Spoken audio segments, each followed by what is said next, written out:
سورج Singh, Tokyo Japan, وہ کہتے ہیں جی کہ اولمپک گیمز میں پاکستانیوں کی تمام تر توجہ اور دلچسپی ایتھلیٹ ارشد ندیم پہ رہی۔ ان کے بھارتی مد مقابل نیرج چوپڑا جنہوں نے گولڈ میڈل بھی جیتا، کا کہنا ہے کہ اگر ان کی بجائے ارشد ندیم گولڈ میڈل حاصل کر لیتے تو بھی انہیں بہت خوشی ہوتی، کیونکہ میڈل پھر بھی ایشیا کے حصے میں آتا۔ انڈین ایتھلیٹ نیرج چوپڑا کے اس خوبصورت بیان پہ آپ ان کے نام کوئی پیغام دیں گے؟ کیونکہ بے شمار بھارتی شہری آپ کی باتیں غور سے سنتے ہیں۔ سورج سنگھ صاحب،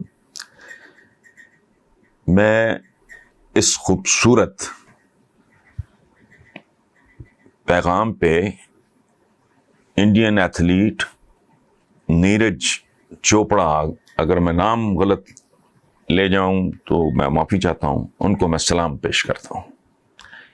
یہ ایک مدبر کا بیان ہے۔ افسوس کہ آپ کی حکومت اس طرح نہیں سوچتی، آپ کے حکمران اس طرح نہیں سوچتے۔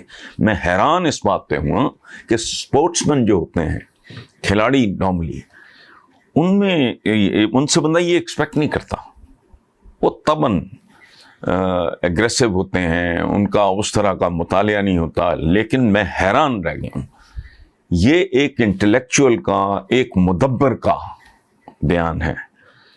اللہ نیرج چوپڑا کو صحت دے، زندگی دے، مزید عروج دے، میں اس کے لیے دعا کروں۔ Thank you very much Chopra صاحب۔ یہ ان زمانوں کی بات ہے جب یہاں ایک خاص طرح کا جو مولوی ہے وہ ایک پروپیگنڈا کر رہا تھا کہ عورت حکمران نہیں ہو سکتی۔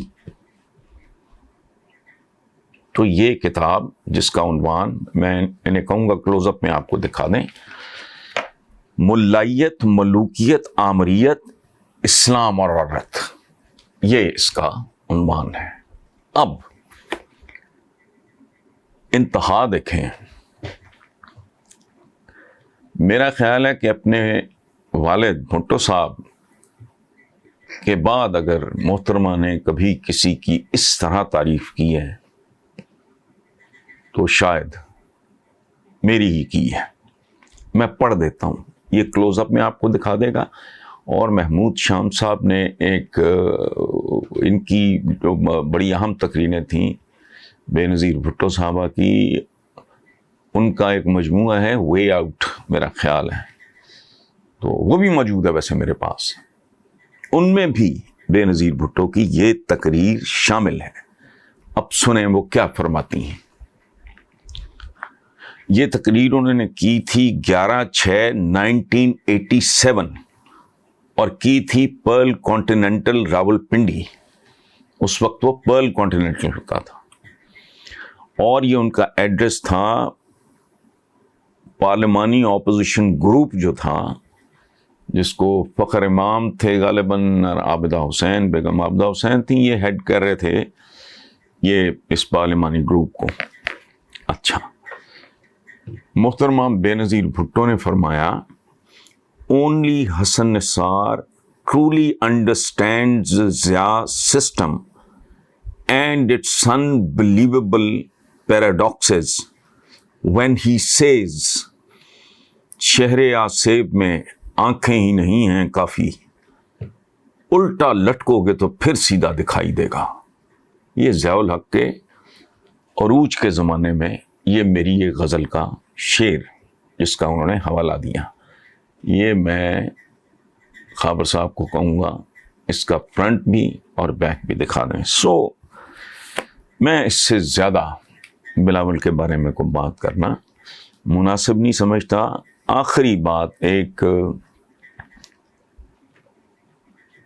عمر میں بڑا ہونے کے ناطے اور ان کے ساتھ ایک خاص تعلق کے حوالے سے، زرداری صاحب کو میں کچھ حوالوں سے بہت زیادہ ایڈمائر کرتا ہوں، ان سے میں کسی کلاس کی توقع رکھتا ہوں، بلاول بھٹو سے۔